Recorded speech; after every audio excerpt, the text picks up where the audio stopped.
বিসমিল্লাহির রহমানির রহিম। আজকে আমি নবম দশম শ্রেণীর ত্রিকোণমিতিক 9.1-এর 5 নং অঙ্কটি এ বিসি সমকোণী ত্রিভুজের বিকোণ সমকোণ tan a সমান √3 হলে tan ইন্টু সাইন এ ইন্টু কস এ ইকুয়াল 3/4 এর সত্যতা যাচাই করব। লক্ষ্য করি যে এ বি সি একটি সমকোণী ত্রিভুজ। এ বি সি একটি সমকোণী ত্রিভুজ। এর সমকোণ হলো বিকোণ, সমকোণ হলো বিকোণ এবং এই থিটা কোণ হলো কোণ বিএসি, থিটা কোণ কোণ বিএসি। এরপরে আমি যে যেহেতু ট্যান এ আছে অথবা আমাদের দুইটি বাহুর জানা থাকলে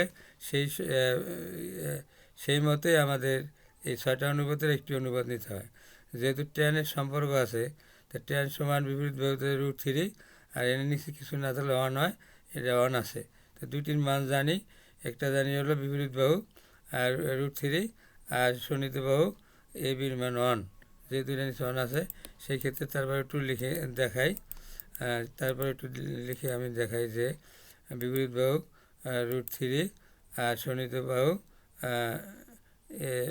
1। তা বিপরীত বাহু আবার একটু পরিষ্কার করিয়া লিখি।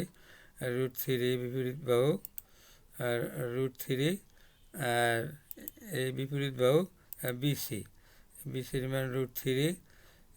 এবারে শোণিত বাহু এ বির মান 1, এ বির মান 1, এই এ বির মান হলো 1।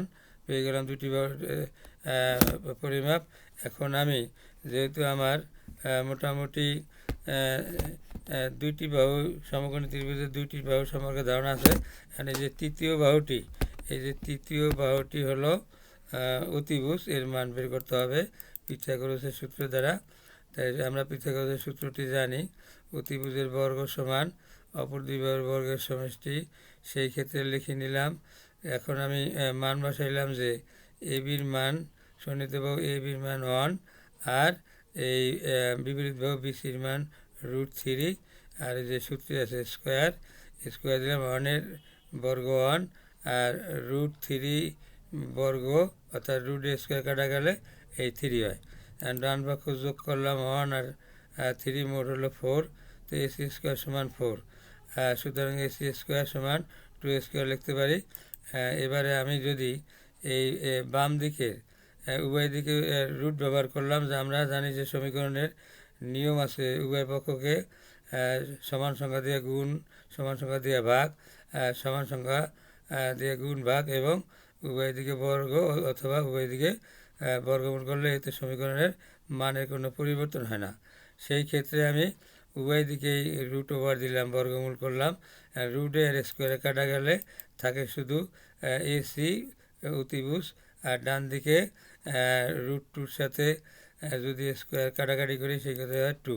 তো পেলাম এসি সমান পেলাম 2, অর্থাৎ এই যে এসি সমান আমরা অতিভুজ 2 পেলাম। এখন যেহেতু তিনটি বাহুর দৈর্ঘ্য আমাদের জানা আছে, এখন শোণিত বাহু এ বি সমান 1, বিপরীত বাহু বিসি সমান √3 এবং অতিভুজ এসি সমান 2 দেওয়া আছে। সেই ক্ষেত্রে আমার দরকার এখন সাইন থিটার মান বের করব। তাই সাইন থিটা জানি বিপরীত বাহু বাই অতিভুজ। তাই বিপরীত বাহুতে আছে হলো √3 আর অতিভুজে আছে 2। লিখে নিলাম সাইন এ সমান পেলাম হলো √3/2 পেলাম। এখন এই কস থিটার মান বের করব। জানি শোণিত বাহু বাই অতিভুজ, শোণিত বাহু বাই, তাই এ বির মান আছে 1 আর অতিভুজের মান আছে 2।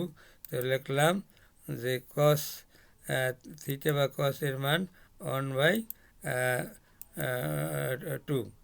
এই পেলাম কসের মান 1/2। তাহলে এই জায়গায় আমি যদি মান নির্ণয় করবো বাম পক্ষের, সাইন এর মানও পেয়ে গেলাম √3/2, আর ইন্টু কস এর মানও পেয়ে গেলাম 1/2। এখন এই সমীকরণটার এই যেটা সমীকরণের বাম পক্ষে আছে এইটুক রুট সাইন এ ইন্টু কস এ, আর ডান পক্ষে 3/4। এখন আমি যদি বাম পক্ষ লিখি, এই বাম পক্ষ লিখে মান বসাই দেব।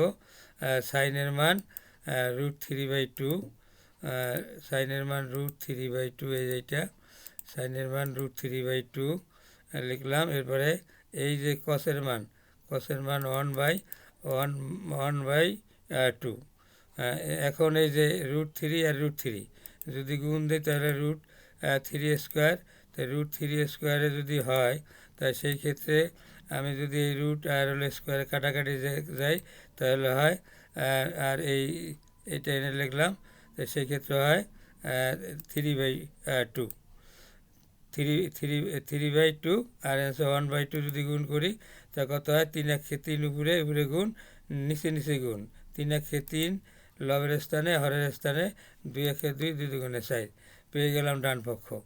এই যে ডান পক্ষ, কাজে আমাদের অঙ্কটা সঠিকভাবে জাস্টিফাই করা হয়েছে। সুতরাং ডান পক্ষ সমান বাম পক্ষ কী বলে যাচাই করা হলো বা ভেরিফাইড। এখন বাড়ির একটি কাজ আছে, তোমরা যদি বাড়ির কাজ করো তাহলে বুঝতে পারবা যে অঙ্কটা বসছে না। ওই অঙ্কটার মতোই, শুধু আমি এই √3 জায়গায় √8 ব্যবহার করছি, আর এই জায়গায় ছিল হলো 3/4, সে জায়গায় লিখছি হলো 8/9। এই আর নিয়মকানুন সব এক, এতে করে তোমাদের দক্ষতা বাড়বে ইনশাআল্লাহ। সবাইকে ধন্যবাদ। খোদা হাফেজ।